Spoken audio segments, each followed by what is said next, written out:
detyrimi pushtetit lokal të gjallërojë jetën artistike. Jeta artistike nuk gjallërohet duke blerë një këngëtar apo një piktor apo një. Jo, jeta artistike gjallohet nga njerëzit që ke brenda qytetit, nga vajzat dhe djemtë e talentuar, të cilët duhet i rrisësh, duhet kujdesesh dhe duhet të investosh për talentet. Ardhja e demokracisë në radhë të parë ka sjellë lirinë. Liria është gjëja më e çmuar për çdo njeri, por liria do dhe aftësinë, do dhe punën. Nuk do që pashun një film amerikan ta bëj si ata, nuk e bën dot. Shumë e pasur jeta e shqiptarëve. Është tronditse shpeshherë jeta e shqiptarëve. Kinotekën sot, drita në çdo skenë, 120 minuta mendime që s'flen, nga filmit e libri, magjia që bashkon. Kinotekën sot, aty kultura këndon. Përshëndetje.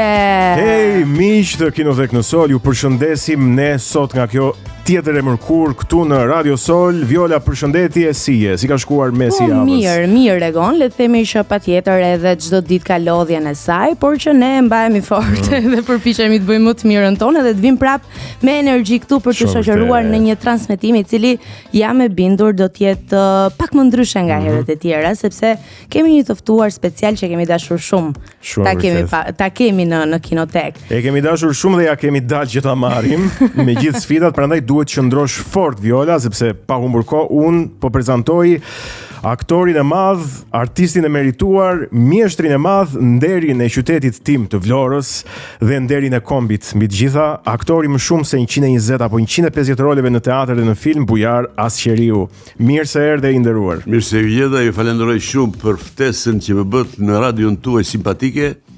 Dhe së pari do t'ju uroj juve, jeni një çift simpatik, do t'ju uroj dëgjuesve tuaj shëndet dhe suksese gjithmonë. Shumë faleminderit, fjalët e ngrohta. Mirë se erdhët në shtëpinë tonë dhe po e nis me në shtëpinë tonë sepse ka qenë filmi juaj i parë apo jo. Si e kujtoni atë kohë? Së pari më lejoni të them që dikur për ne radio ka qenë një magji. Në periudhën që s'kishte dalë akoma televizioni, ne dëgjonim më shumë radion. Emisionet që jepte Radio Tirana krijonin një magji tek të gjithë dëgjuesit dhe them që asnjëherë radios nuk do t'i humbas vlera. Përqendrimi i jon në atë periudhë që ishim shumë të rinj tek emisionet e radios ishte një magji më vete dhe dua që edhe ju në emisionet tuaja të krijoni atë magji që publiku, dëgjuesit t'ju ndjekin me interes. Këto janë fjalë shumë të vlefshme që ne megjithmonë them këtë. Do përpiqemi që ti mbajmë në na motivojnë për të vijuar akoma edhe më tej në një kohë moderne kur gjithmonë më shumë po flitet për teknologjinë, po flitet se si mediat edhe rrjetet sociale po e tjetërsojnë vlerën e medias tradicionale, ne na bën të jemi akoma edhe më të motivuar për të vijuar. Asnjëherë vlera radios, asnjëherë s'do t'i humbas. Kemi ardhur kështu nga radio në televizion e nga televizioni tani në këto mediat e lidhura me rrjetin, por shiko, radio është një dashuri, ëh? Sigurisht. Është një dashuri. Sigurisht. Dhe shumë artistë që kanë punuar para në radios, qoftë moderator, qoftë aktor, qoftë këngëtar, kur kanë dëgjuar veten e tyre në radio, janë magjepsur nga magjia që ka radio, sepse nuk shikon figurë, por dëgjon gulqimat e shpirtit nëpërmjet mikrofonit. Është një magji më vete. E vetmja gjë që ke është zëri. I vetmi mjet që ke është zëri. Prandaj dhe përqendrimi i dëgjuesve është maksimal kur dëgjon vetëm zërin. Po besoj të njëjtën magji e ka edhe teatri edhe kinemaja. Dhe unë po i kthem një situatë që ju e keni treguar lidhur me të madhin Sandor Prosi, në kohën kur ai ishte profesori juaj dhe ju një student në fillimet tuaja, ku e keni pyetur profesor, po unë do të luaj ndonjëherë në kinema, edhe përgjigjja do të ishte do të luaj sa do të lodhesh apo jo? Është e vërtet, po, është ky dialog i zhvilluar me të madhin Sandor Prosi. Ne në atë moshë që ishim student, I shikonim aktorët e vjetër, i shikonim si magjistar, i shikonim plot dashuri, plot respekt, sepse prej tyre ne mësuam shumë gjëra, mësuam filozofin e profesionit të aktorit, mësuam teknikat e profesionit të aktorit, mësuam mjeshtërinë e profesionit dhe mësuam shumë gjëra të cilat ata i kishin kaluar, i kishin përjetuar nga jeta e vet. Dhe unë, profesor Sandrin e kisha pedagog të mjeshtrisë së aktorit, kur isha në vitin e 2 në Akademinë e Arteve, edhe ai me një qetësi, me një butësi, me një dashamirësi, na orientonte në figurat që ne do të luanim. Mbaj mend edhe një detaj duke bërë prova. Unë pija shumë cigare, që student. Edhe më thot mua, do t'jap një këshill, tha, mos pi cigare shumë, tha, sepse të dëmton vokalin, të dëmton zërin. Edhe unë, student me atë mendje lehtësinë e një studenti, i them, sepse shifja që profesor Sandri pinte shumë duan. Po ju profesor pini shumë cigare, si ashtu mua më këshillon mua. Ai më pa but, qet. Tha. Unë, tha, kaj. Ishte reagimi ti. Po ju cigaren nuk e lat, edhe nga filmi nuk u lodhët kurrë. Edhe nga teatri nuk u lodhët. Unë, me thënë të drejtën, duani sigurisht që të dëmton, ka pas role të cilat kishin monologje të gjata, të vështira, sidomos te Shakespeare ose te autorë të tjerë të vështirë, që unë e kam lënë për disa muaj duanin, sepse e kam lirë të nevojshme fizikisht për të përballuar me diafragmën që lëviz, për të përballuar monologët. Duan shumë frymë. Sepse s'mundi thua është i spektatori, dalet të mbusha pak me frymën të vitë bashkaj monologun, kështu gjë. Tjetër e kam lënë për muaj me radhë, ka arritur pas rast që e kam lënë dhe për disa vjetë duanin, sepse njeriu duhet ta ketë në kontroll fizikun e tij, shëndetin e tij, mbi të gjitha, shëndetin e tij. A është më tepër aktori që ka një përgjegjësi shumë të madhe se del në skenë mes atyre dritave dhe përballë një publiku i cili pret që të marrë emocionet nga çdo lëvizje dhe çdo Kur e dëgjoj Bujara Sqeriun, mendoj që çfarë humbje do të kishte qenë për teatrin edhe për filmin, sigurisht, sikur Bujara Sqeriu të ishte bërë inxhinier mekanik. Dhe në atë plejadën e ndritur të aktorëve më të mëdhenj që ne kemi, ku Bujara Sqeriu është patjetër një margaritar, të mungonte. Po, e ke menduar ndonjëherë që mbase më mirë do kishte qenë për rehatin, për ku diun, të mos provoje ca sfida që ndoshta i ke kaluar ca vështirësi?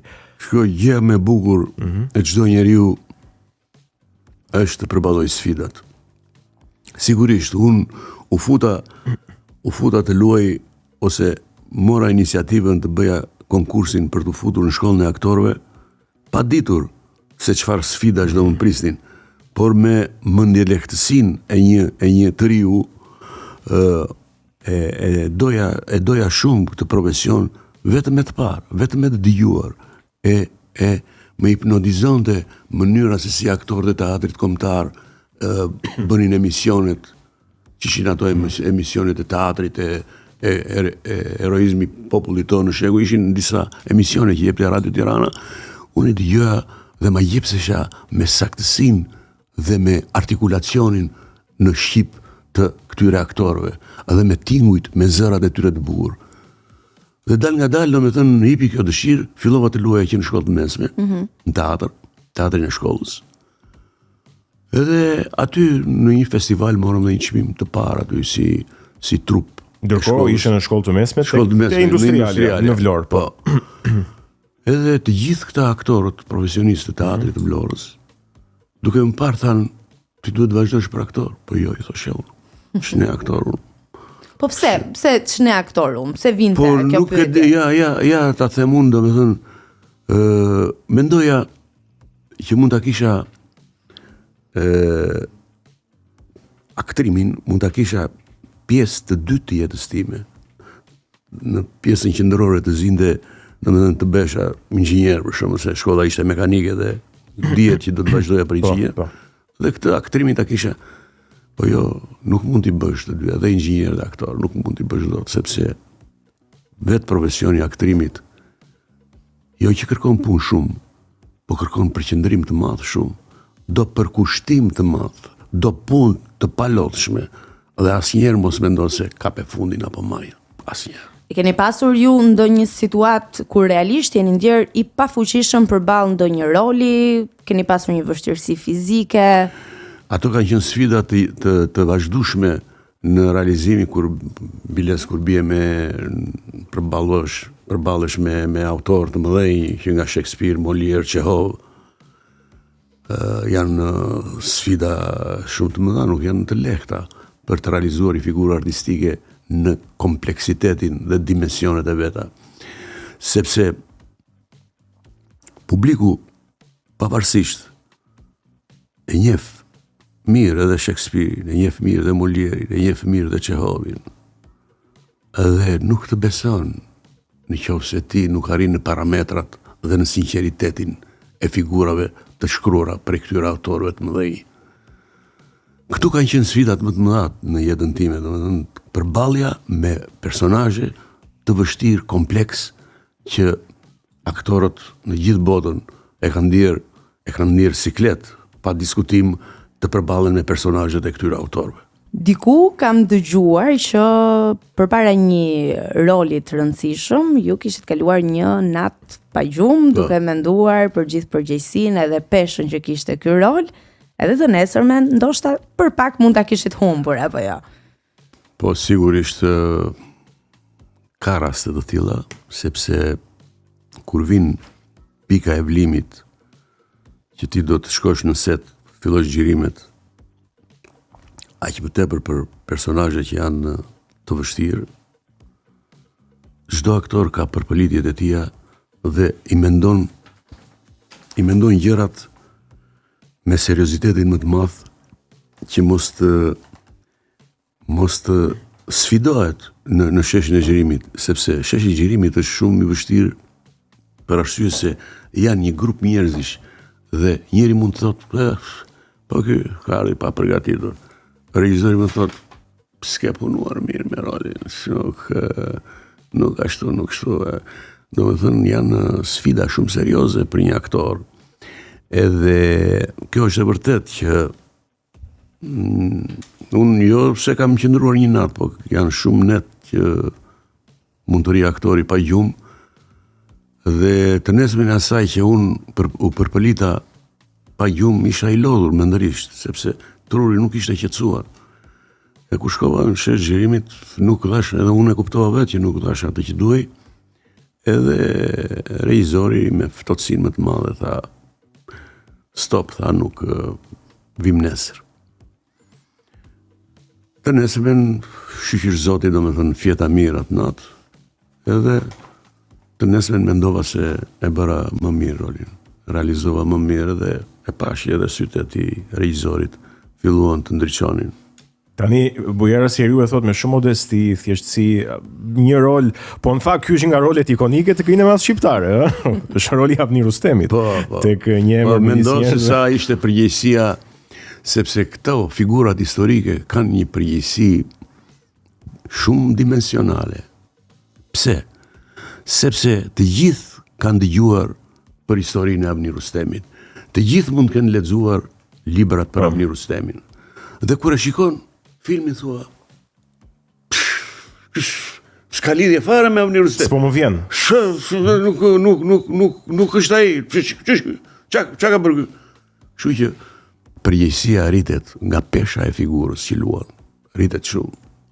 Për ta mbajtur edhe pak në fillimet tuaja, një shprehje e babait që ka thënë që aktori bën jetë mirë, bën para dhe dashuri. Po në fakt aktori në Shqipëri s'bën as para as dashuri. Po, jo, dashuri mund të bëj, po problemi është që para nuk bën, se ku kishte legat dhe pagesë, ku kishte pagesat. Ne ishim aktor që merrim me rrogën aty pranë teatrit, kaq. E kujtoni ju sot këtë shprehje të babait? Po, Unë s'kisha vajtë në shkollë të aktorëve, atëherë isha shkollë të mesme, edhe duke parë një film, 2 aktorë, se ishte filmi huaj, Po. putheshin. Kurse tek ne nuk lejoshin këto skena.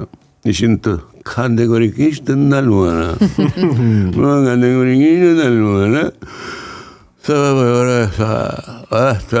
Këta artistët e kanë mirë, tha. Edhe marrin lek, tha, me punën që bëjta, po dhe bëjnë dhe dashuri, tha. Shqepe në dashuri, tha. Këtë unë e mbajta mënd, prej vitesh e mbajta mënd të shprejet babajt. Besoj ju keni bërë më shumë dashuri se sa para. Gjatë këtyre. Dashuri ka aq sa mund të bëjë njeriu në Shqipëri.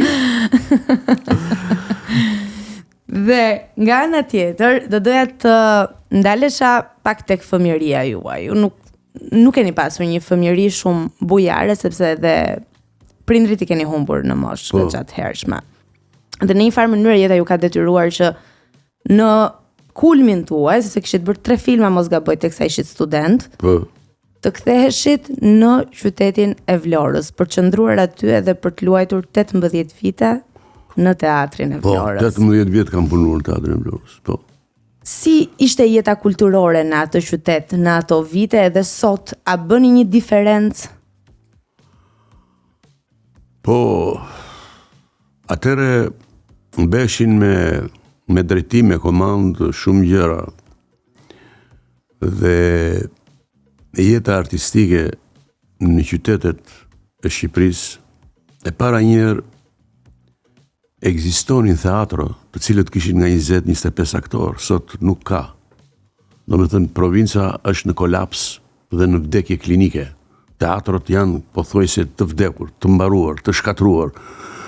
Dhe unë them që është detyrim I pushtetit lokal,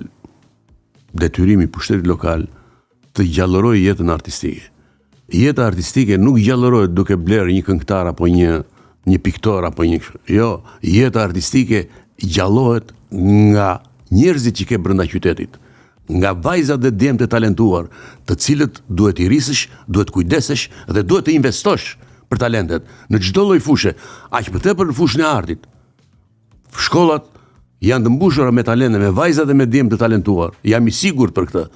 Por duhet kujdesesh ti që ajo vajzë apo ky djalë të evidentohet, të investohet, të kujdesesh që të rritet dhe të jap qytetit të tij apo edhe Shqipërisë. Mua në fakt më vjen në mendje një situatë gjatë kësaj vere kur isha në Vlorë, duke bërë shëtitje për gjatë lungomares, një trup kosovare me aktor kishin shfaqjen të nesërmen edhe kishin dalë në mënyrë vullnetare të gjenin njerëz të cilët mund të vinin të mbushnin sallën dhe në një lloj forme ndjeva keqardhje. Ndjeva keqardhje sepse Vlora nuk ka vetëm shëtitore, ka edhe jetë kulturore nga ana tjetër.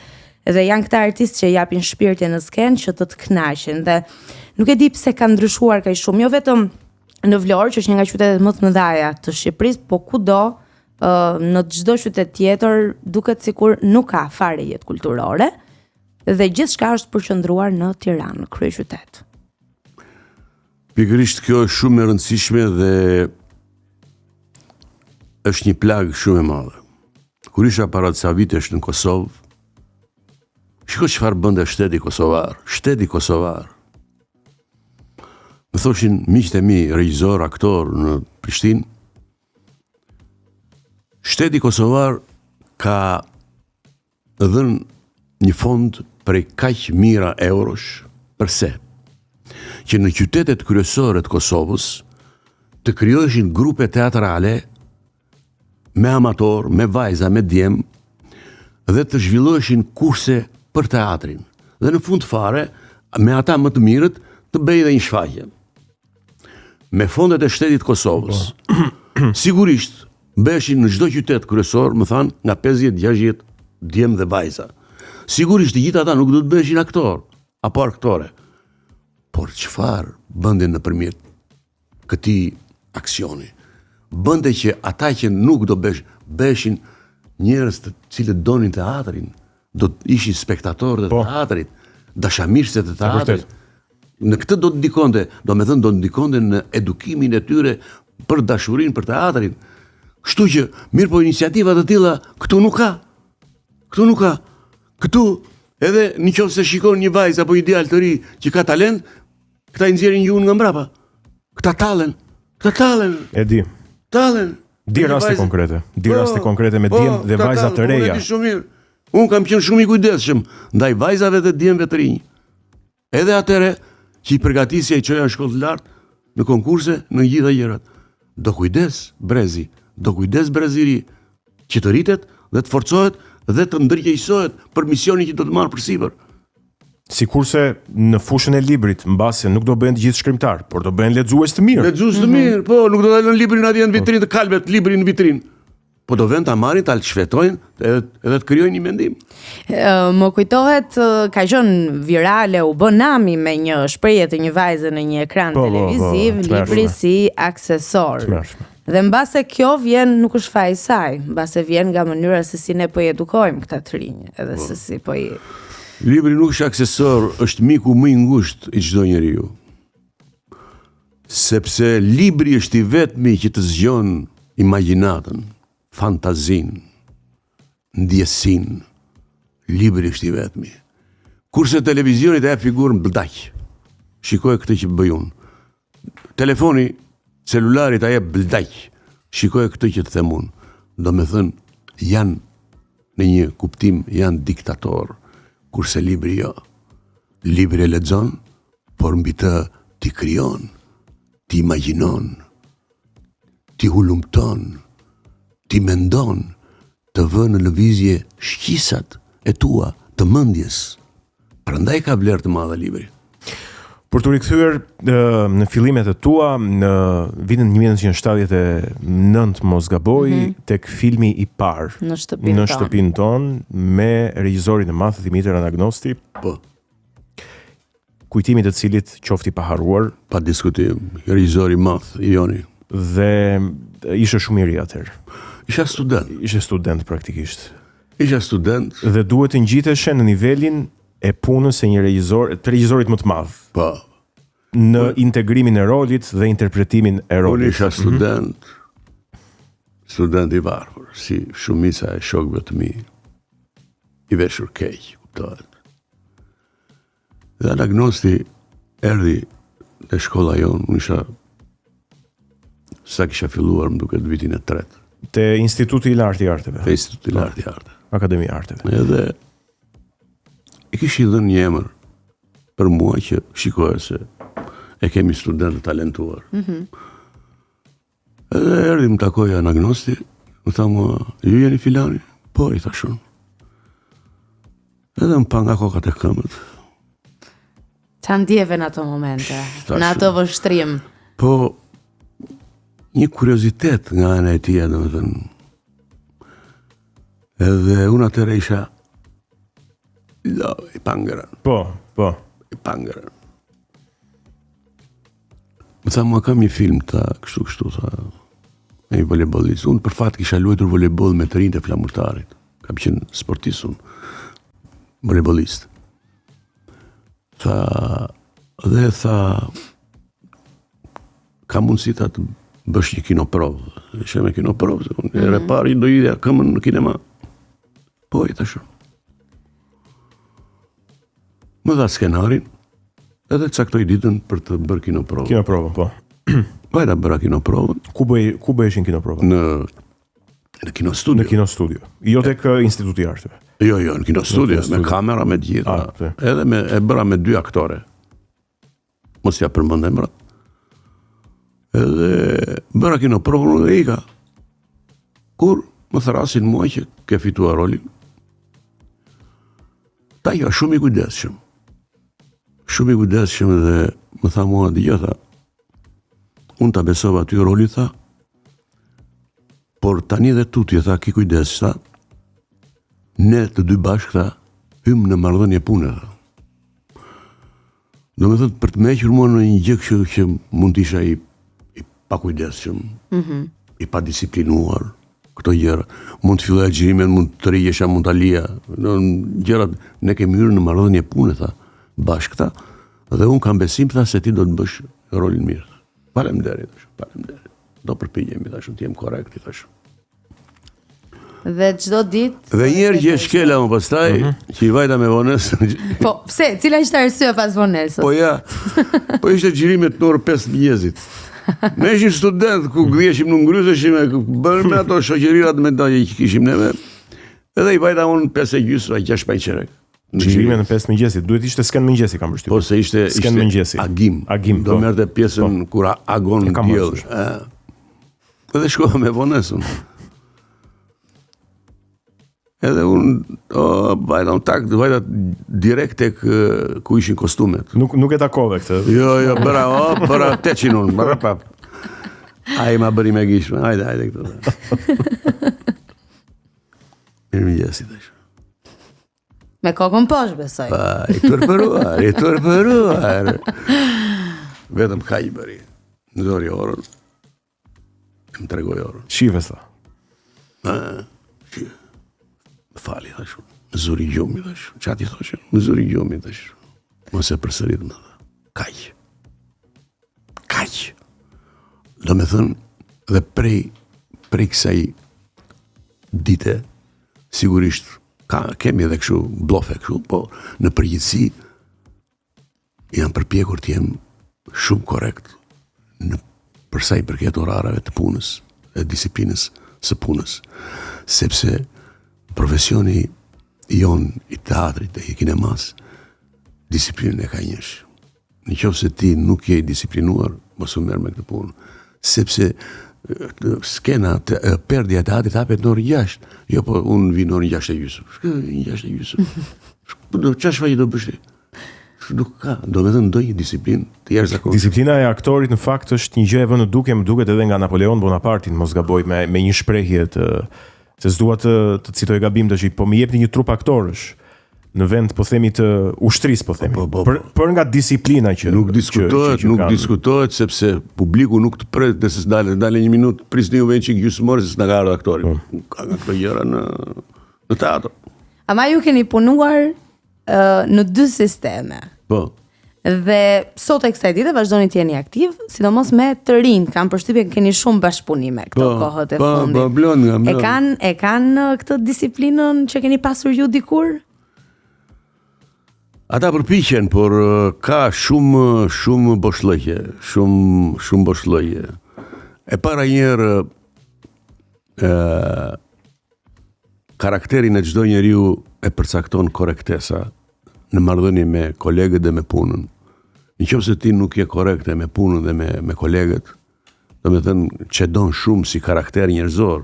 Pastaj kalojmë në anën profesionale, se sa i zot je dhe si e bën dhe si do ta bësh. Këto janë çështje shumë ashtu, por unë jam përpjekur tani, jo ti ndihmoj se mund të quhet që i ndihmoga ky, po unë jam përpjekur të mbështes të rinjt në iniciativat e tyre, në formatet e tyre, në projektet e tyre, jam përpjekur ti mbështes. Kjo ka qenë, domethënë, obligimi im kryesor. Unë kam qenë dhe pedagog në Akademinë e Arteve, kam qenë pedagog dhe në Universitetin e Tetovës në Maqedoni, edhe të rinjt, domethënë, i kam debules në sensin që të bëhen të mirë në profesionin që kanë zgjedhur. Sigurisht të bëhen të mirë me punë, jo me llafe. Shiko Viola, që ta dish se nuk e di ta kam thënë ndonjëherë, por unë kam nderin e jetës time që kur kam qenë student, diku tek 10 vite më parë, në një projekt që përfshiu dhe universitetin, kam luajtur si figurant, të kuptojemi, për krah Bujara Sqeriut në skenën e teatrit kombëtar. Ishte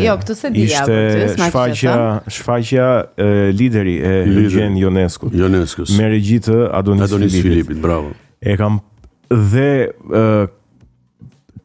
është nder i jashtëzakonshëm që të marrësh duar trokitjet në fund të shfaqjes për krah Bujara Sqeriut, që sigurisht ato ishin për Bujara Sqeriun, jo për mua, po është nuk ta përshkruaj dot se çfarë emocione, çdo njeri që njihet në skenë dhe ballafaqohet me publikun dhe përshëndetet nga publiku, duar trokitet nga publiku, transmetohet një energji shumë e E madhe. jashtëzakonshme dhe për më tepër jo vetëm të luaja, po them si figurant për kraj një artistit madh, por dhe ta shihja të gjithë procesin derisa vinte te produkti final, të shihja se si personazhi përpunohej, integrohej, ndërtohej dhe pastaj performohej nga Bujara Sqeriu. Atë që ndodh mbas skenës që jo shumë njerëz e kanë fatin që ta shohin, sidomos me një aktor të madh. Fati i jashtëzakonshëm, edhe E kemi fat edhe që e kemi këtu në kinotek. Faleminderit. Tani, nga ana tjetër, do doja patjetër që t'ju pyesja lidhur edhe me diçka që ju e përmendët në fillim. Dhe e keni thënë edhe shpesh në intervista. E thatë edhe këtu më herët që profesorët tuaj, aktorët e mëdhenj të asaj kohe, regjisorët e mëdhenj të asaj kohe i shihnit si idhuj. Sepse kishit përpara jush një shembull dhe një figurë të respektuar. Sot ju, që jeni një aktor i madh, një emër i madh i kinematografisë dhe teatrit shqiptar, si shihni mënyrën se si komportohen të rinjt me ju personalisht, po edhe me aktorë të tjerë të brezit tuaj? Për mua, si bujar, po them, më mjafton dhe jam ngopur me respektin që më bën publiku shqiptar. Admirimin që shprehin njerëz të profesioneve të ndryshme për punën time. Kjo është vlera më e madhe që unë kam marrë nga puna që kam kryer. Dhe të rinjt, të cilët unë i mbështes, i përkrah, i stimuloj që të bëjnë gjëra të bukura. Dhe nga ata unë kam shumë respekt edhe konsiderat dhe i falenderoj për atë, sepse ajo për çdo njeri është çik personale respekti dhe konsiderata që mund të ketë për X aktor ose X aktore. Është personale, vjen shumë nga kultura personale që ka çdo njeri për të respektuar gjën e mirë. Jo se ne po bëjmë thakmën, por ama për punën që kryen çdo njeri, unë kam respektin më të madh. Më thoshte dikur një aktor i vjetër i teatrit kombëtar, kur ne dilim me filmat, xhironim. Ora bujar të kam vërë, tha që pse të duan kaq shumë njerëzit ty, tha. Dhe aktor jemi dhe ne, tha. Thash. Nuk ka asnjë filozofi në këtë mes, thash. Unë i dua njerëzit, prandaj më duani, thash. Duhet t'u japësh dashuri njerëzve që të duan. Duhet t'u japësh respekt njerëzve që të respektojnë. Dhe mos tregosh jam unë ai aktori. Ai ka një profesion tjetër dhe është i nderuar në profesionin tjetër, ti je aktor dhe je i nderuar në profesionin që bën.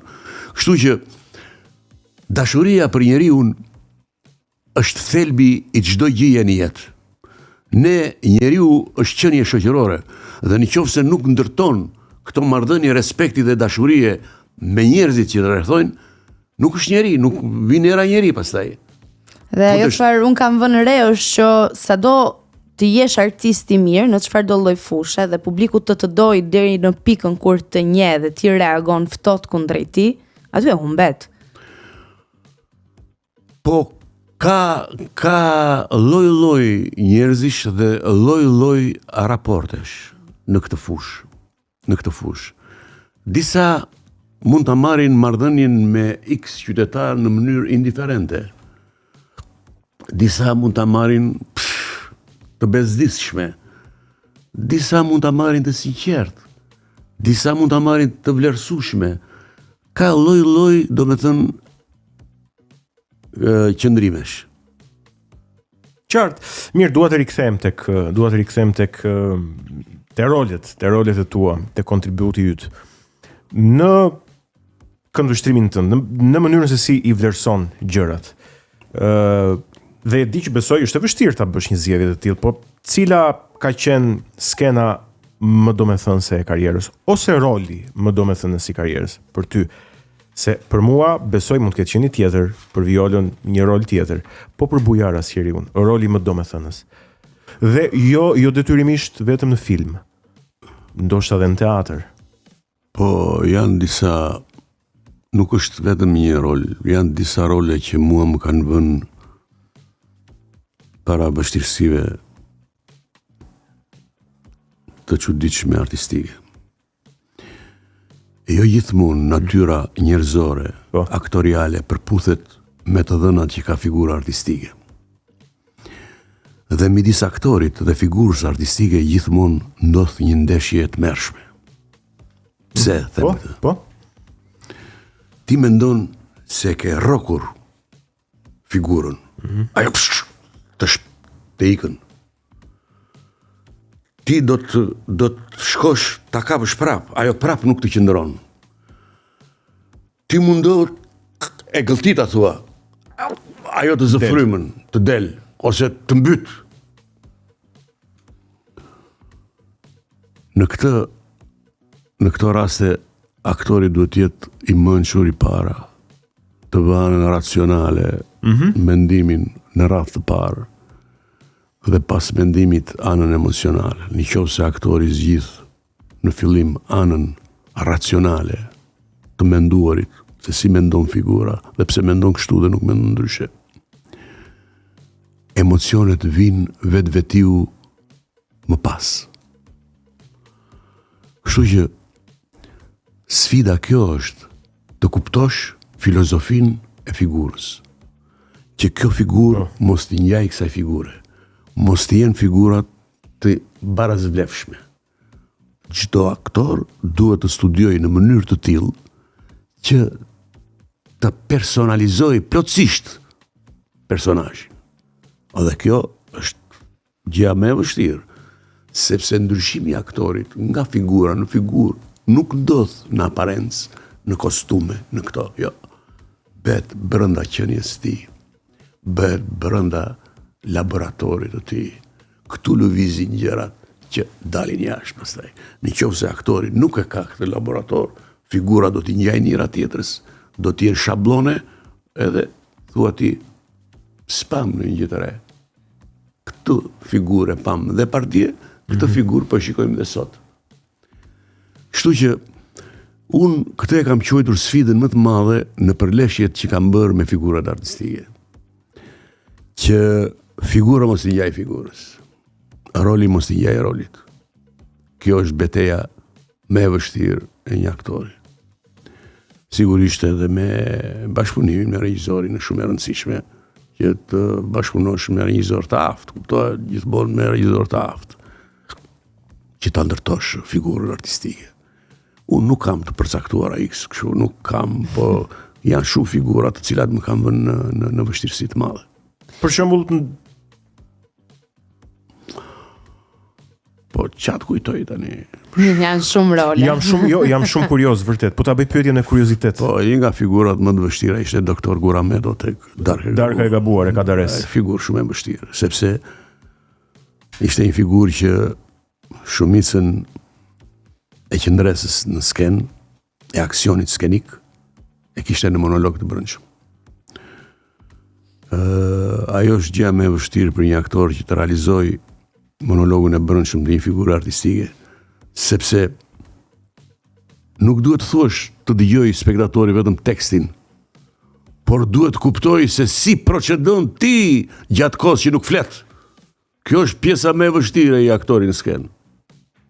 Çfarë mendon ti gjatë kohës që nuk je në skenë? Që je në skenë por nuk flet. Kjo është momenti më i vështirë i aktorit. E po e kape publikun këtu, e ke fituar zemrën. Po i more vëmendjen publikut, që publiku të thotë,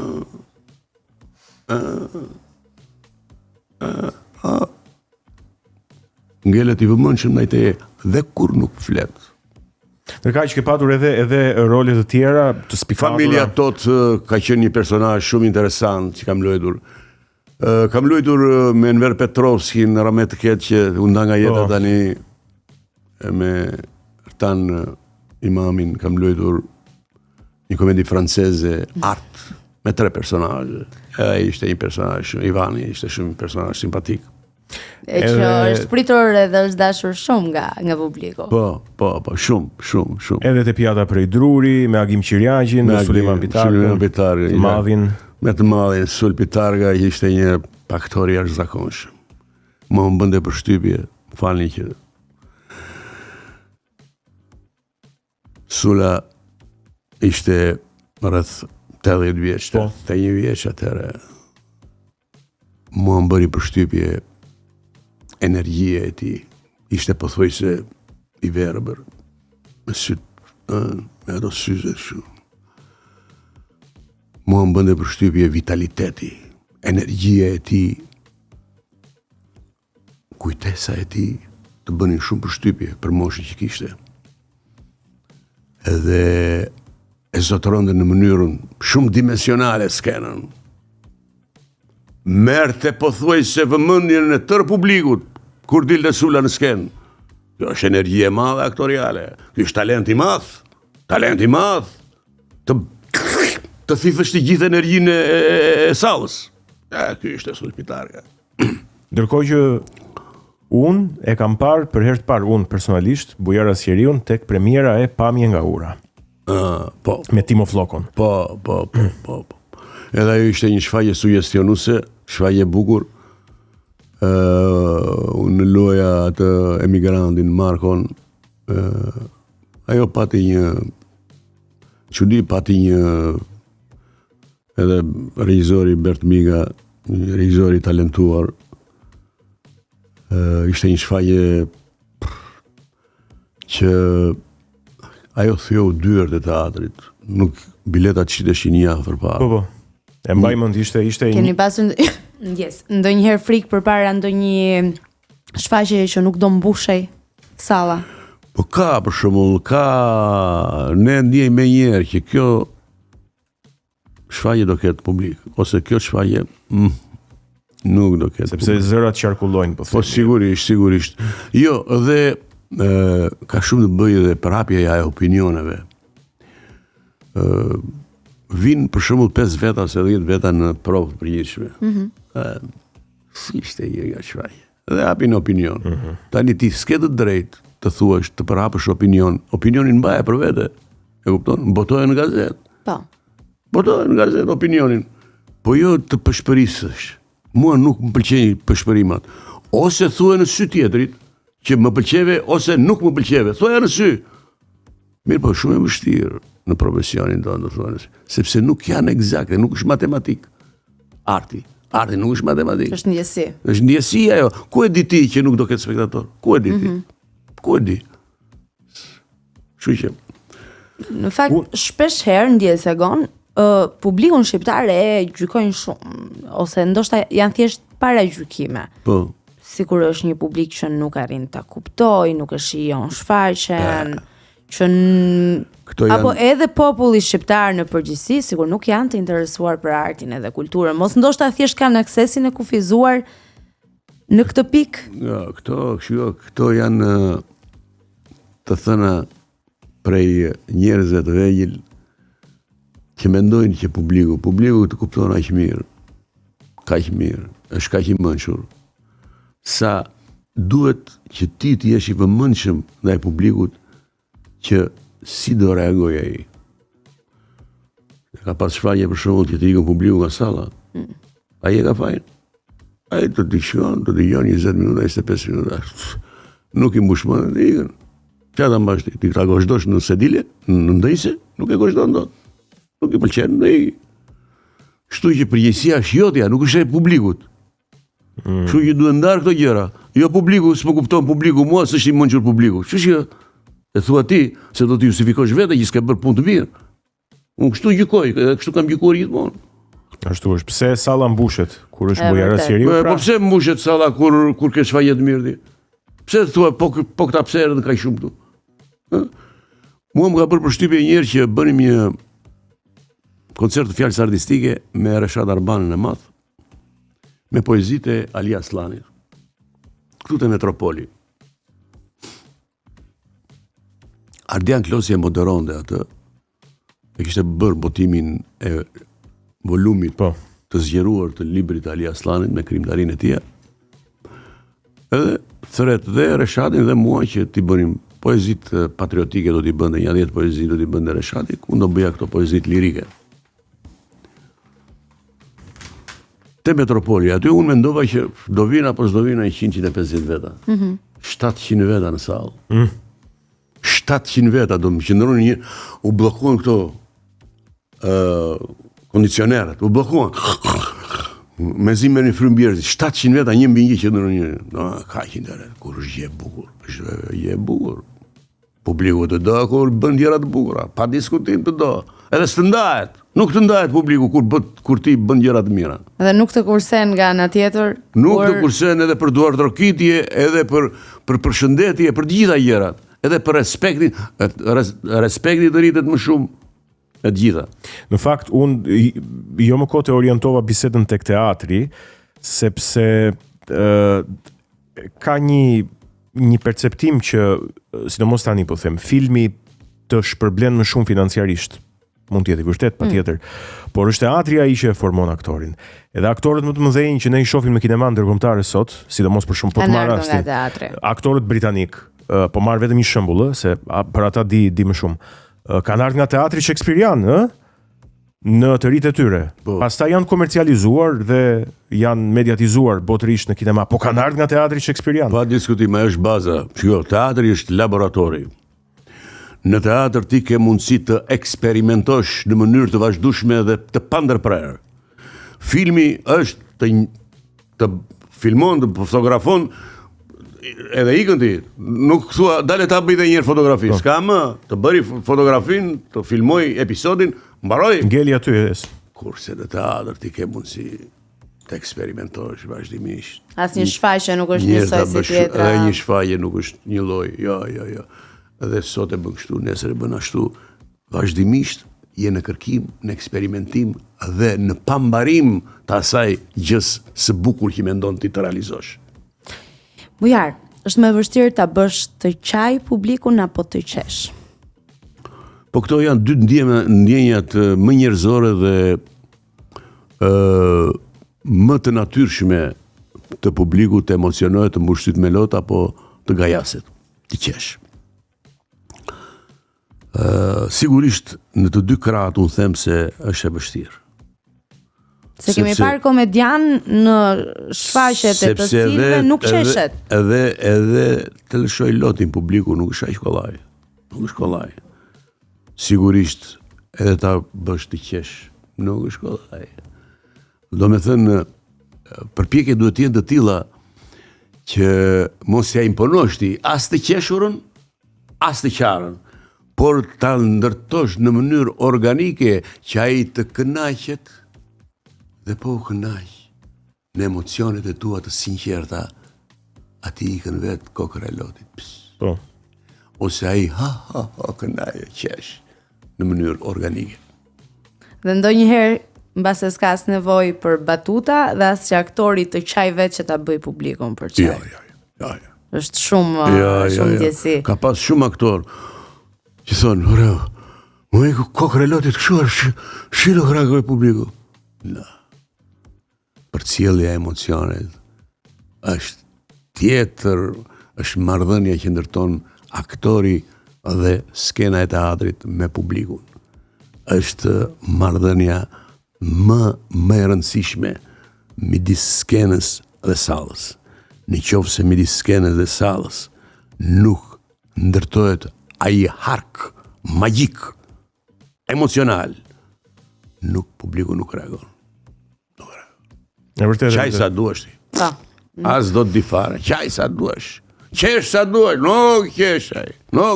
Maksimumi do qeshim me të qeshurën tënde. Po do qeshish vetë, kupton? Do qesh vetë dhe mbyll ajo punë. Është emocion i transmetuar.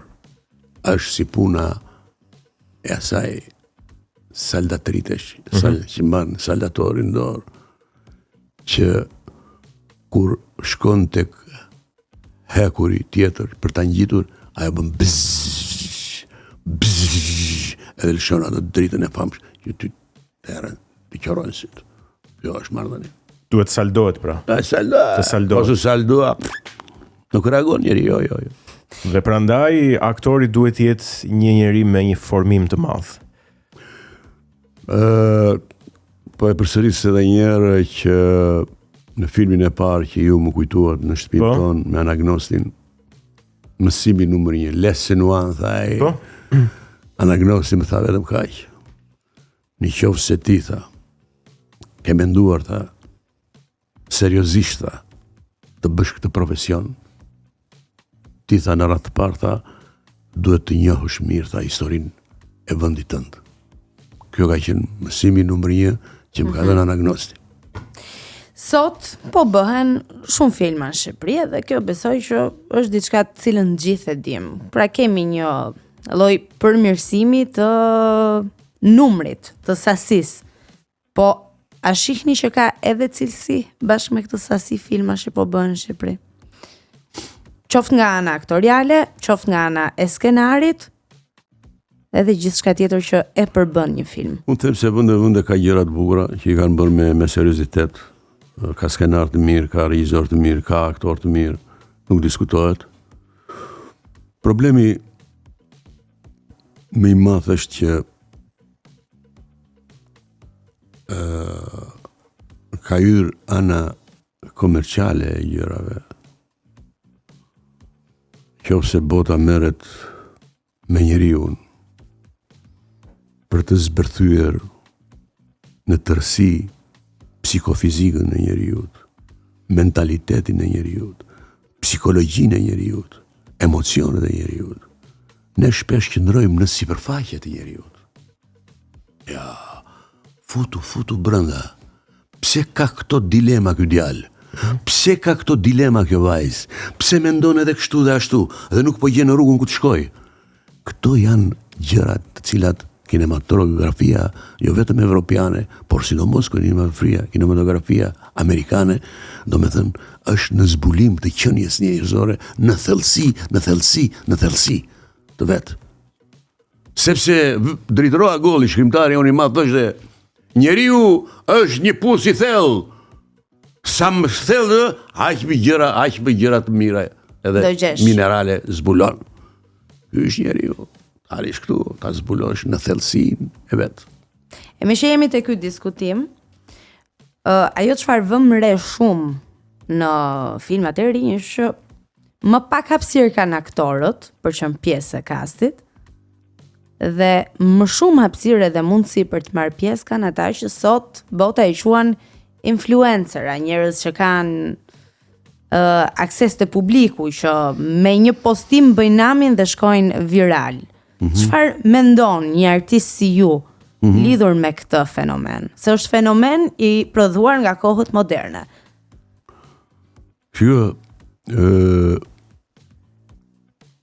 Seti, kinemaja apo skena e teatrit është një arenë, unë e quaj një arenë ku ndeshen aktor me psikologji të ndryshme, me emra të ndryshme, me karrierë të ndryshme. Dhe vetë arena bën ndarjen që ky ka këtë cilësi, ka këto vlera, ka këto vlera. Ky tjetri ka këtë cilësi, ka këto vlera, i ndan publiku ato. Nuk imponohet publiku për vlerat e askujt. No. Bëu viral sa duash ti, kur del atje që luan, je dobët. E të thot ai, je dobët. Kurse ti në qoftë se insiston të shfrytëzosh anën komerciale tënden, nuk shkon shumë. Është shkëlqim i përkohshëm, që shumë shpejt ndryshket. Pa diskutim. Mirë, do të bëjmë shkëputjen e shkurtër për të ndjekur sugjerimet e javës të librave nga leximtari dhe rikthehemi për të vijuar bisedën me aktorin e madh Bujar Asqeriu.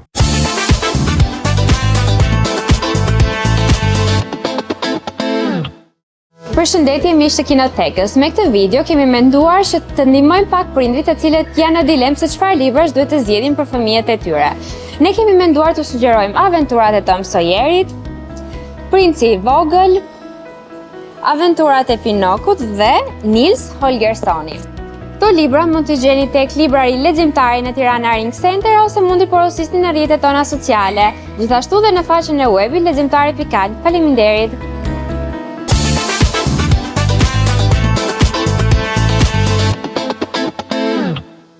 Mirë, jemi rikthyer, ndoshëm sugjerimet nga leximtari dhe tani patjetër do tonin falenderonim edhe Bono që na ëmbëlson, edhe Cineplex që vjen gjithmonë me kokoshka, po edhe me bileta edhe filma të mirë.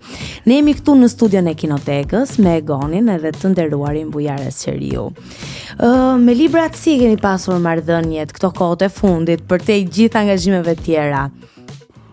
E keni këtë rutinën që lexoni një libër përpara se të ose disa faqe përpara se të flini për shembull? Që libri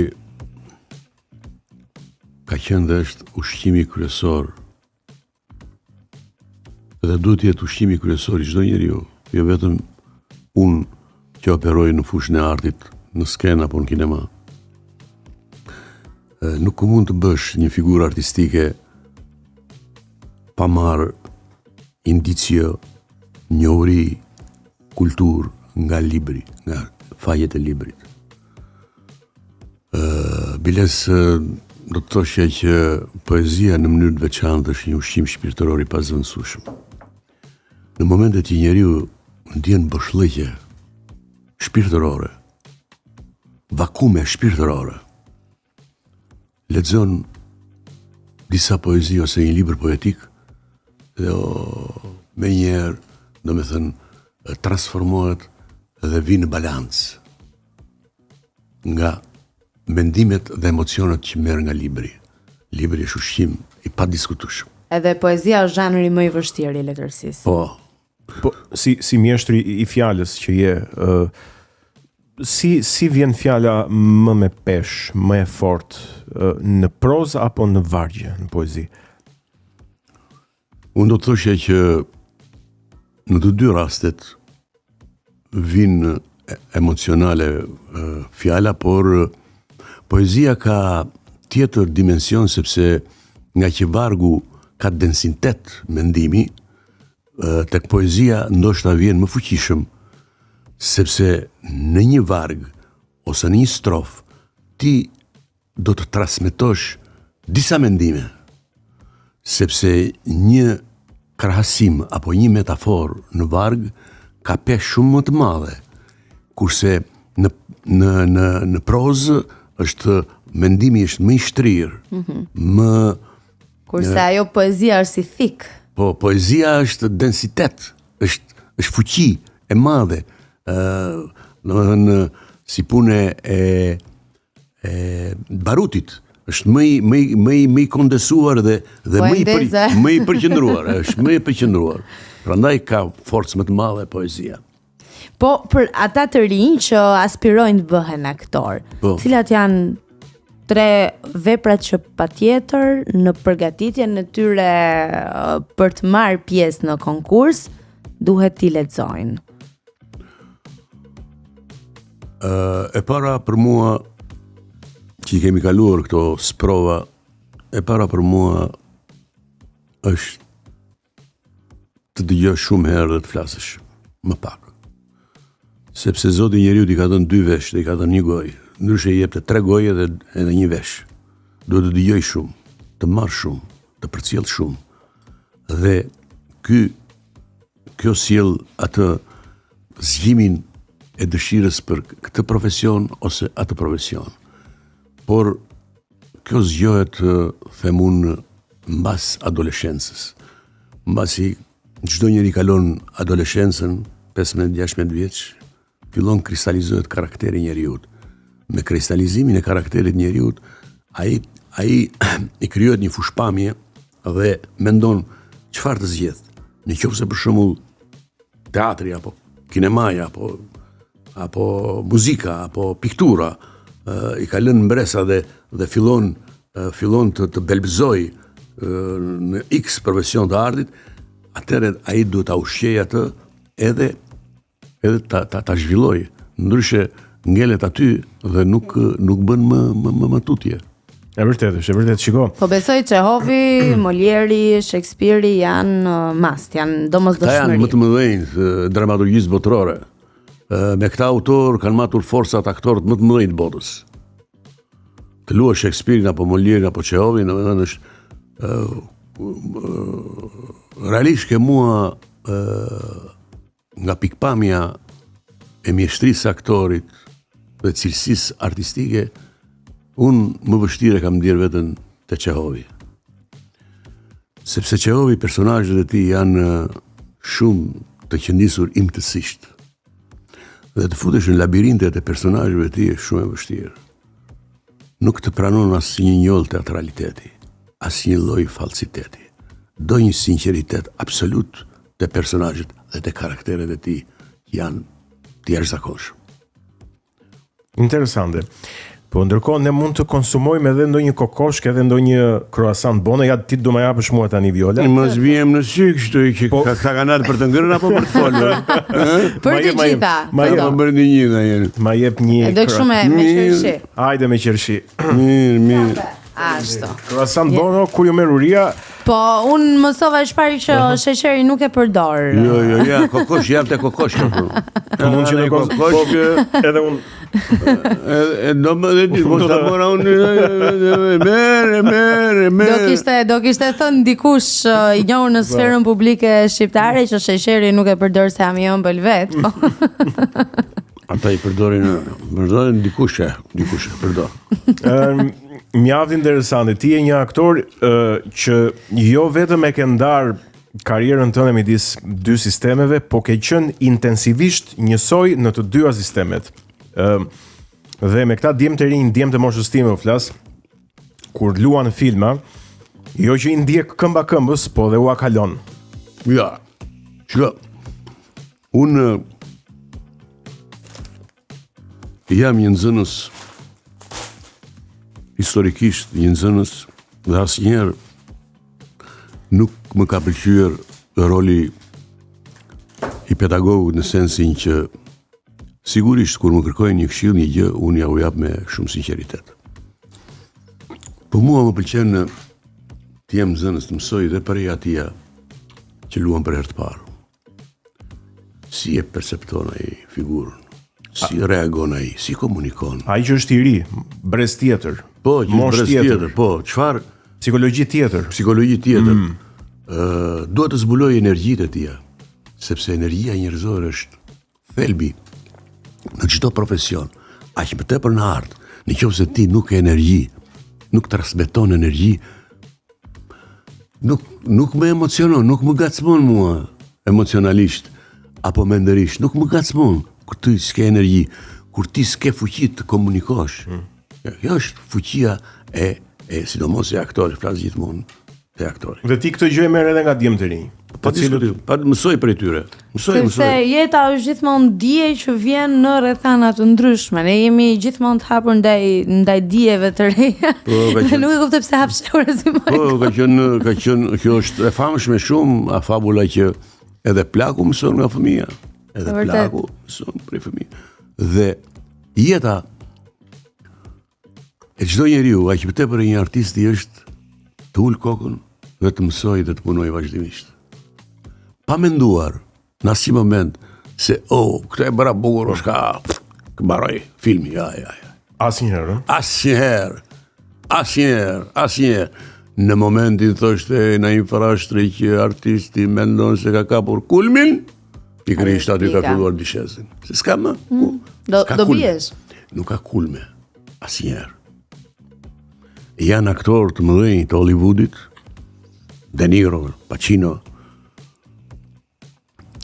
edhe thonë që edhe publiku, edhe opinioni gjitha, që në tërë jetën e tyre artistike, 2-3 rolet e tyre mund t'jenë maja. Nuk bën gjithmonë maja aktori. Përpiqet, po nuk ka. 2-3 mund t'jenë maja, po jo të gjitha. Pra do bësh shumë role? Po jo të gjitha, sepse ai të shikon, ky ka kapur majën. Shikon në roli tjetër. Nuk është maj, thot, nuk është e ky tjetri. Është më poshtë. E vërtet. Unë dua të rikthem edhe një herë tek teatri, po pse jo edhe te filmi.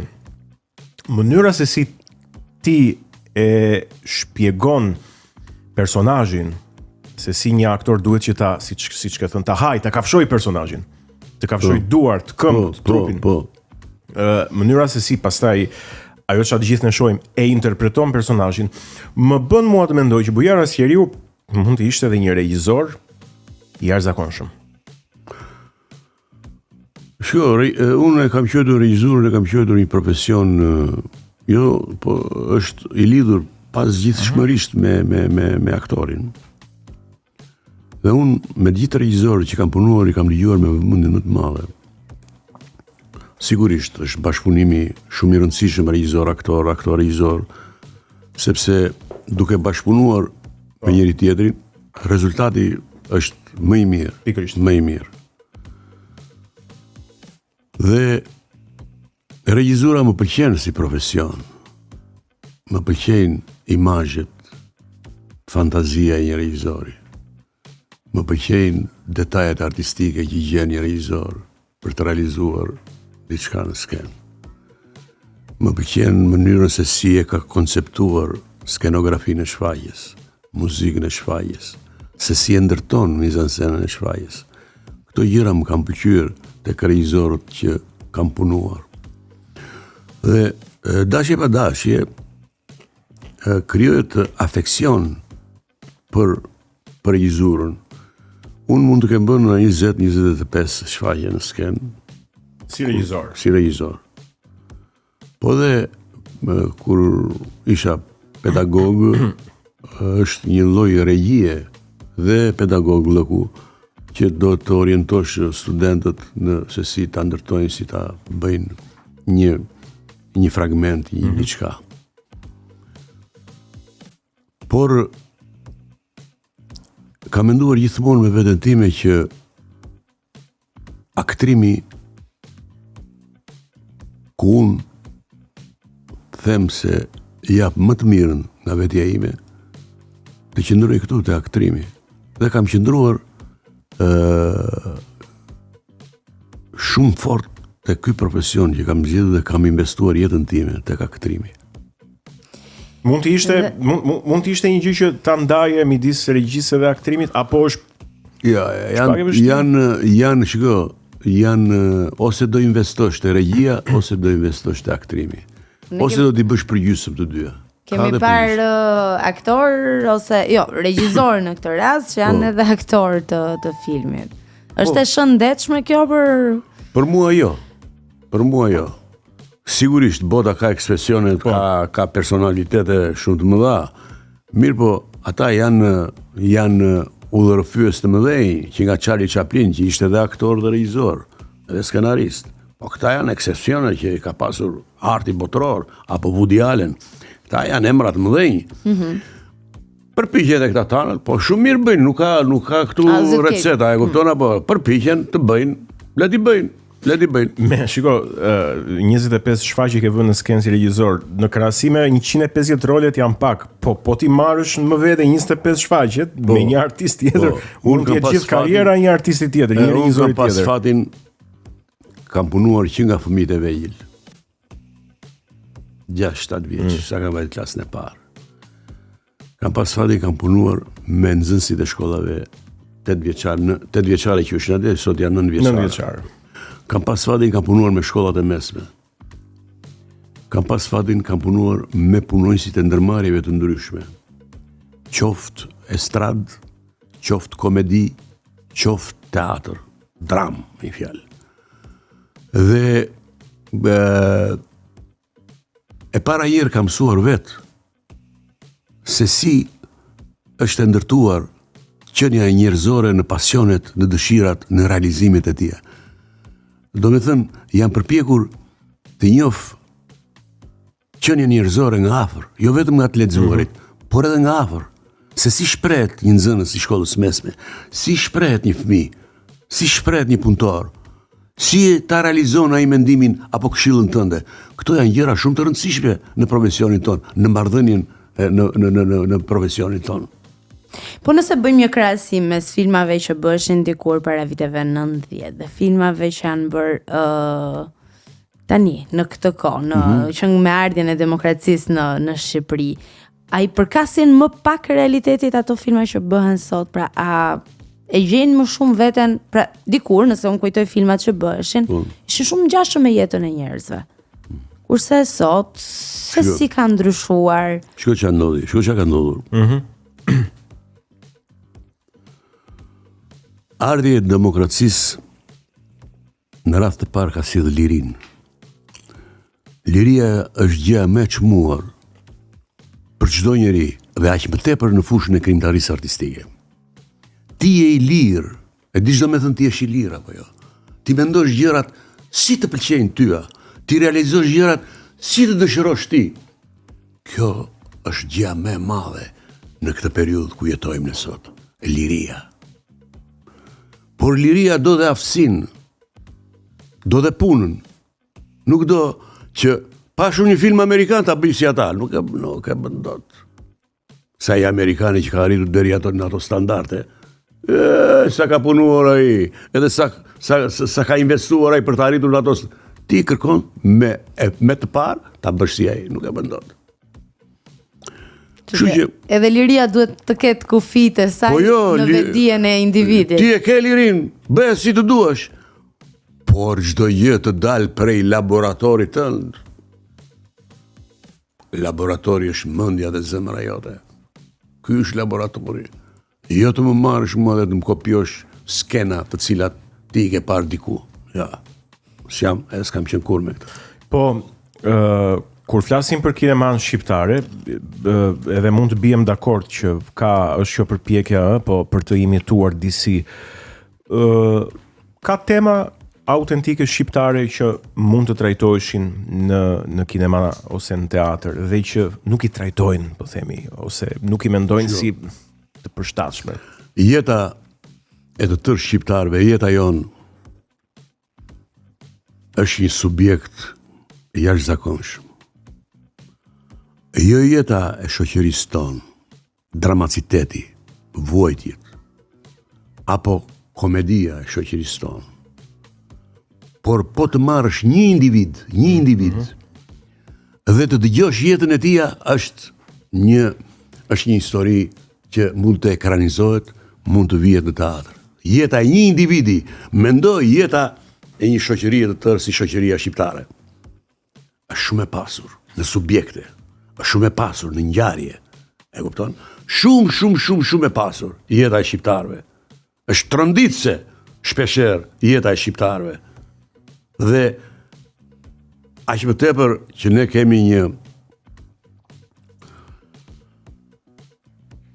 kemi njerëz të cilët kanë vuajtur në përburgjet e diktaturës. Që jetën e tyre po ta marrësh shumë tronditse. Të ekranizosh jetën e ish të burgosurve politik. Është shumë tronditse për çdo sy, jo vetëm këtu, po në gjithë botën.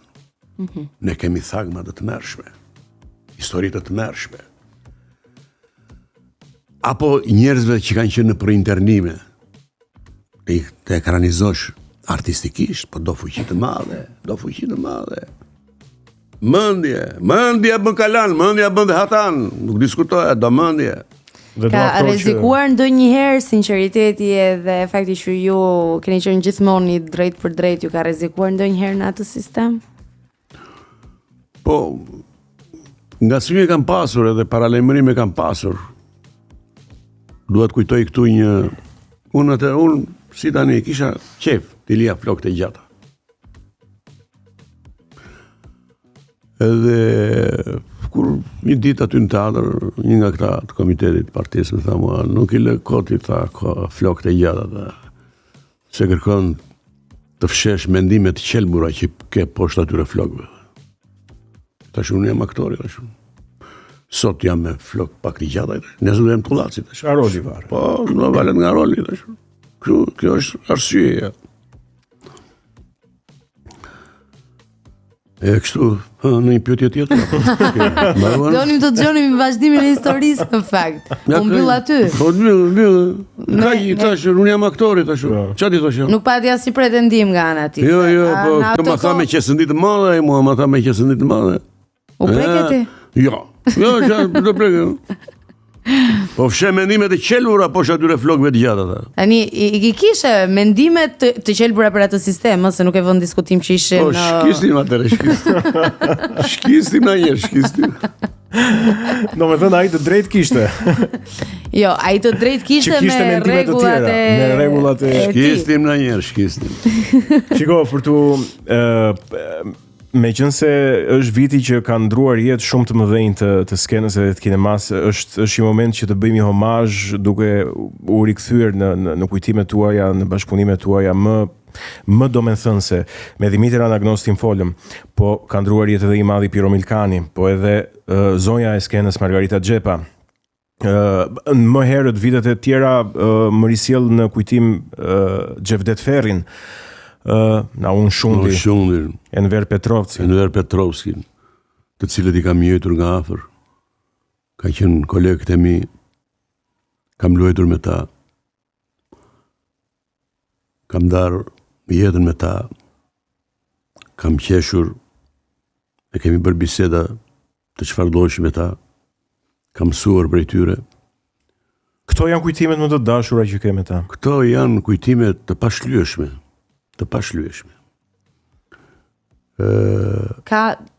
Është dikush që me cilin keni pasur një marrëdhënie më të ngushtë. Po, Naun Shundi ka qenë miku im në teatr, nga më të ngushtit. Nauni kishte aftësinë që përmendëm neve, të ishte aktor i shkëlqyer, të ishte regjisor shumë i zoti, por edhe dramaturg. Kam luajtur edhe në veprat që ka shkruar Nauni. Edhe humbja ati ishte një humbje madhe për teatrin ton. Një djalë modest që asnjëherë nuk mendoi të bënte reklamën e punës vet. Asnjëherë. Po folën në fjalët e bardh. Po folën i manqur. Shumë i manqur, i talentuar, shumë i talentuar. Nauni ishte një djalë zotni. Bëri edhe teatr në shtëpi, ose shtëpinë e tij e bëri teatr. Sakrifikoi shtëpinë e tij për të bërë teatr. Do me thënë, mendoni se sa e thellë ka qenë dashuria tek ai për teatrin. Kjo është thellësi dashurie, nuk është reklam. Ai kaq shumë e donte teatrin, sa shtëpinë e vet e sakrifikoi për të bërë teatr. Kush e bën? Pak milioner nga Shqipëria? Ke dëgjuar në njëri ditë të bëj vilën apo kështu ta bëj teatr? Asnjësh. Ja, e bëri ai fukaraj, aktori. I kam mbledhur ato 5 lek e nga 5 lek që bëri teatrin. Një gest domethënës dhe një dashuri e patregueshme. Nuk e bën dot kushdo. Nuk e bën dot kushdo. Hajde bë. Sa milioner ka Shqipëria? Plot. Sa vila kanë? E sa apartamente bëjnë? E sa ashtu? Kush e bëri teatrin? Ai e bëri shtëpinë. E bëri teatr. Kjo është thellësia e dashurisë së tij për teatrin. E jashtëzakonshme. Ka edhe një gjë të mrekullueshme për artistët, ndryshe nga qeniet e tjera njerëzore, që mund të largohen fizikisht, ama janë gjithmonë aty. Pa diskutim, sepse vepra e çdo aktori, e çdo artisti është një vepër që ka komunikuar me publikun dhe ajo nuk mund të harrohet, nuk mund të kollaj nga kujtesa e publikut. Ajo është aty, sepse nëpërmjet asaj vepre publiku ka marrë emocione, ka marrë edukat, ka marrë mësim, ka marrë filozofi, ka mësuar diçka. Dhe është e vërtet ajo që një hajdut pa një shfaqje që me hajdut edhe vajti vetë u dorëzua. Po. Katarsisi që përjetoi. Që përjeton njeriu, sigurisht. Teatrin, njerëzimi. Prandaj teatri nuk vdes kurrë. Këtu e 3000 vjet përpara që u krijua teatri, u krijua vetë nga njerëzit. Thanë, dale të vëm 5 vet atje, të shikojmë si jetojmë ne. Të shikojmë veten e tyre. Prandaj u krijua teatri. Pa na bënë çik neve jetën tonë dhe i mori, i njëti në skenë, kush kishte të mek më tepër talente kështu. Dhe i njëti vetë. Prandaj është krijuar vetë nga njerëzit teatri. Nuk ka ardhur nga një urdhër nga komiteti i partisë të krijojë teatri. Kjo është Filozofia. Në fakt mua më vjen në mendje edhe Churchill, një shprehje e tij kur nga lufta edhe nga situata goxha e rënduar ekonomike jepet sugjerimi hajde të prishim teatrot. Edhe përgjigjja ishte po ne prandaj po bëjmë luftën për të ruajtur këtë pasuri. Po, edhe thënie e madhe e Napoleon Bonapartit. Nuk po i thoshin atë që ne po humbasim betejat në ku po i bënda ne nga Abisinia, nga Rusia, nga po i bënda do betejat. Nuk po i thoshin këta generalet që po humbasim betejat. Dhe ai bëri një pyetje shumë të thjeshtë. Ka spektator, tha, komedia franceze? Jo, madhëri, tha, nuk para ka, tha.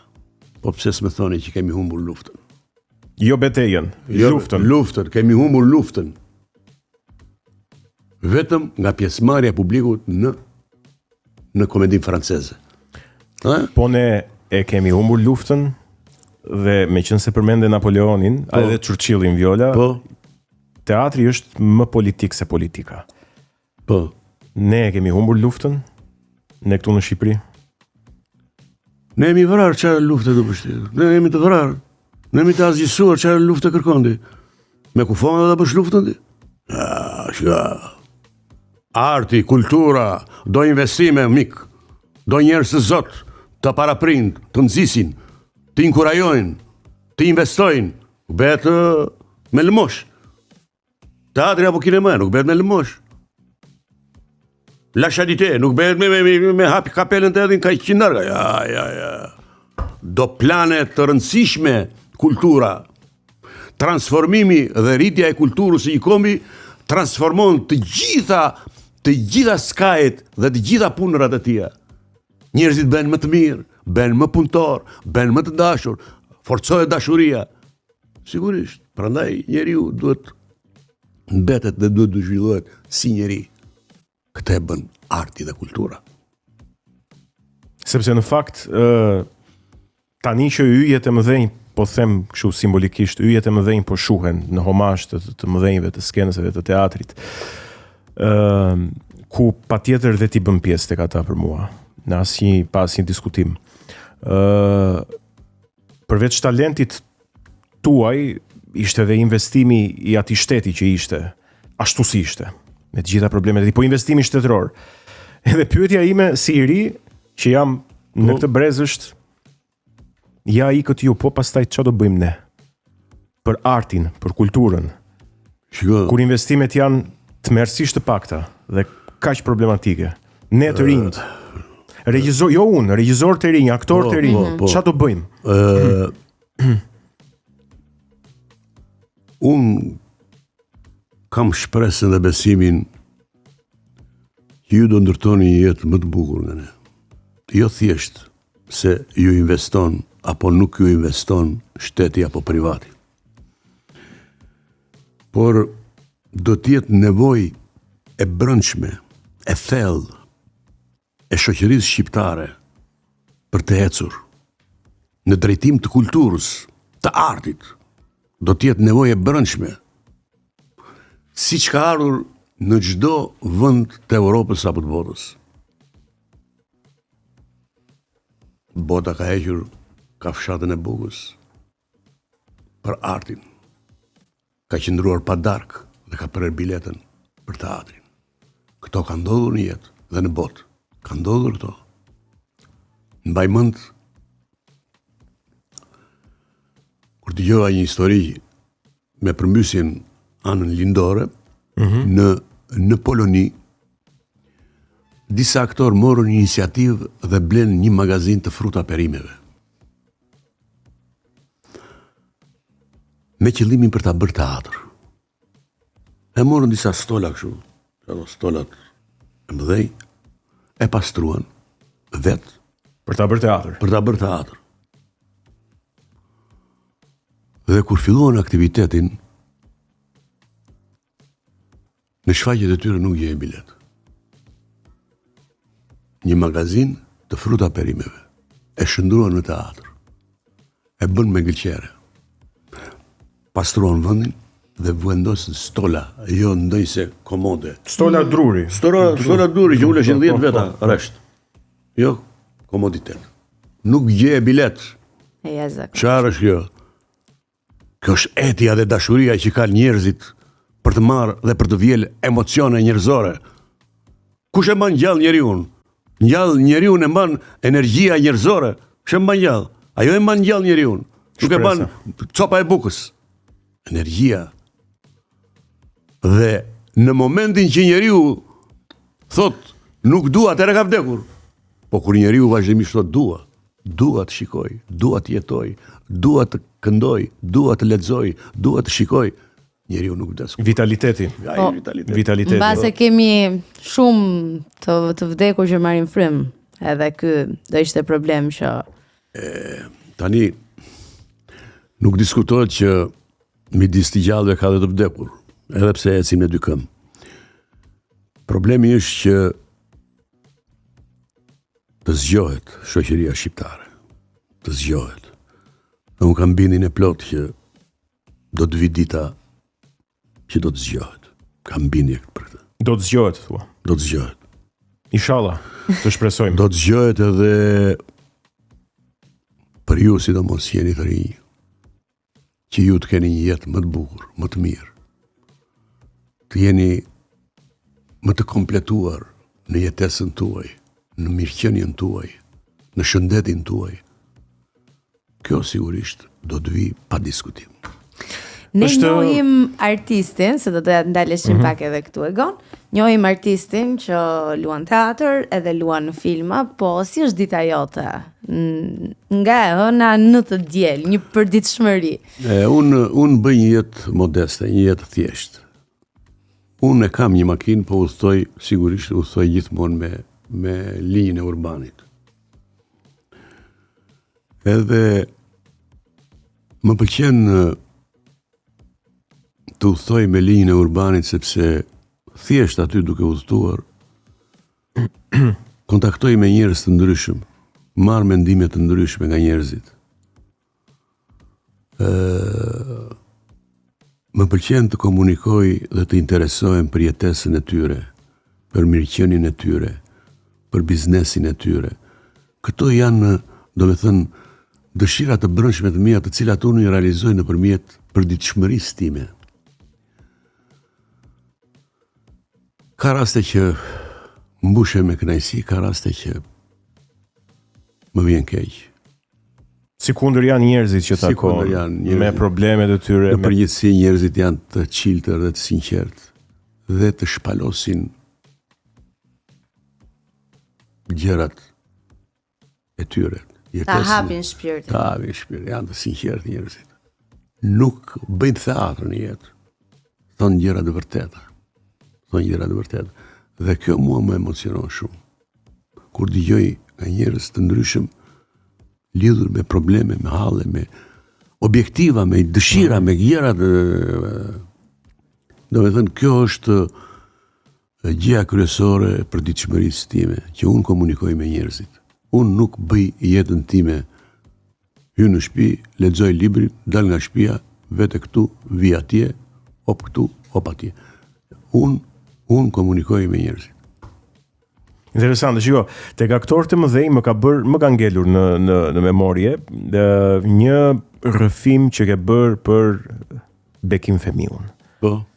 Ndoshta aktori, po themi, më i suksesshëm edhe ndërkombëtarisht, për shkak të rrethanave ku jetonte, se jetonte në ish Jugosllavi. Po. Edhe ke thënë që nuk ka një bust për Bekim Femiun këtu në Tiranë. Edhe unë di që pak e njohin këtu në Shqipëri, përveç atyre që merren me art, po them. Kjo është një fatkeqësi e jashtëzakonshme. Që shqiptarët të jendan mos të njohin figurën e madhe të Bekim Femiut. Ai nuk ishte vetëm një aktor i madh.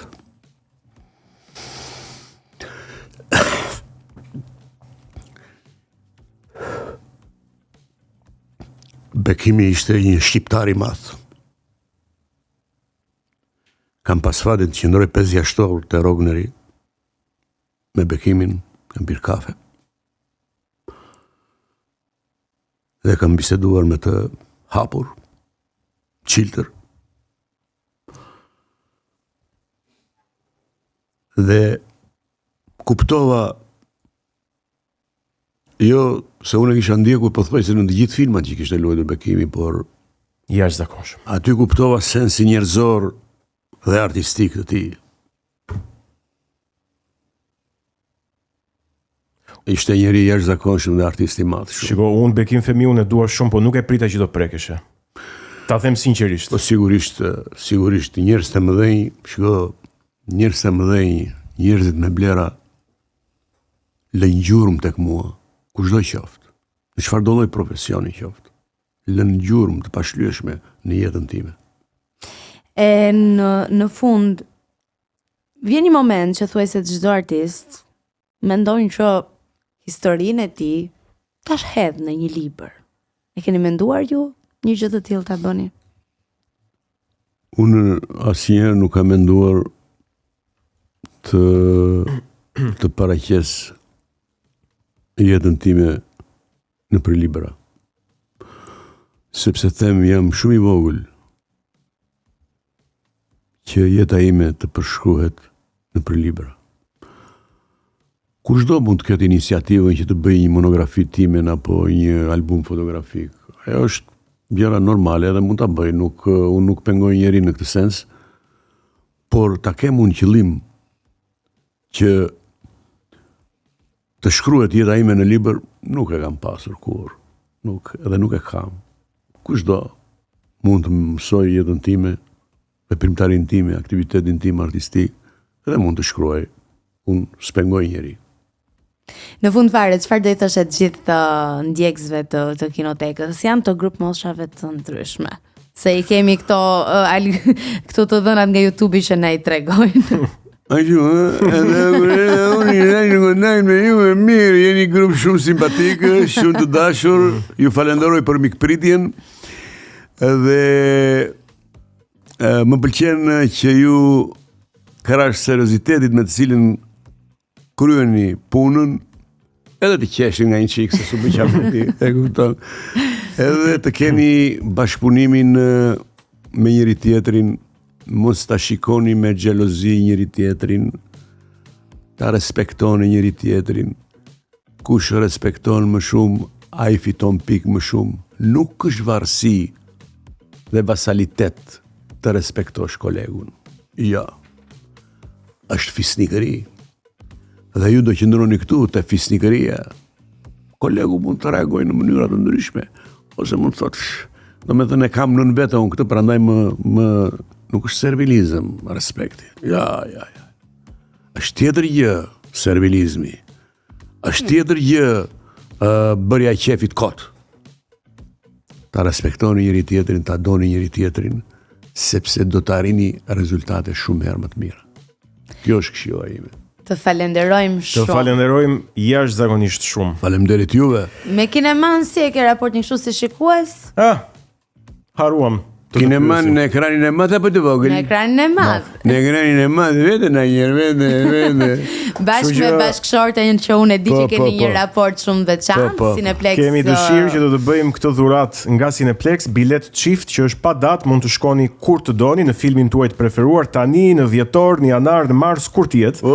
Faleminderit. Ja, një gjë shumë e bukur që më dha. Dhe për të gjithë ju që po mendoni se çfarë të bëni në pjesën e mbetur të javës dhe sidomos të fundjavë, unë ju sugjeroj që të shkoni në Cineplex, të blini biletën, të zgjidhni ulsen, sepse duke nisur nga nesër në 27 nëntor vijnë 2 filma. I pari është Zootopia 2, filmi shumë i dashur i animuar me Xhudi Lepurushen dhe Nick Dhelprën që rikthehet sërish për gjithë familjarët dhe fëmijët. Walt Disney Animation Studios paraqet vazhdimin e shumë pritur të filmit fitues të çmimit Oscar të vitit 2016. Ndërkaq, jo vetëm kjo, do të jetë gjithashtu duke nisur nga nesër në 27 nëntor rikthehen Magjistarët. Now You See Me Treshi. Më sheh, s'më sheh. Një iluzion që sytë tuaj nuk e kanë përjetuar kur. Me një aktor të jashtëzakonshëm si Morgan Freeman dhe me regji të Ruben Fleischer do të rikthehet. Now You See Me Treshi nga nesër 27 nëntor vetëm në Kinema Cineplex. Super fare, ne kështu përfundojmë këtë episod të Kinotekës, edhe një herë shumë falenderime edhe mirënjohje për ju zotja Qeriu. Shumë faleminderit i nderuar, shumë kënaqësi. Ti përshëndesim tani ata që na kanë ndjekur me vëmendje. Të gjithë ata që na kanë ndjekur me vëmendje, kujdes, rripin e sigurimit. Na ndiqni në radio, në Spotify, në YouTube, edhe na gjeni në rrjetet sociale. Shihemi të mërkurën e ardhshme, deri atëherë për shaputhje. Miru pafshim. Kinotekën sot, drita në çdo skenë 120 minuta mendime që s'flen Nga filmit e libri, magjia që bashkon Kinotekën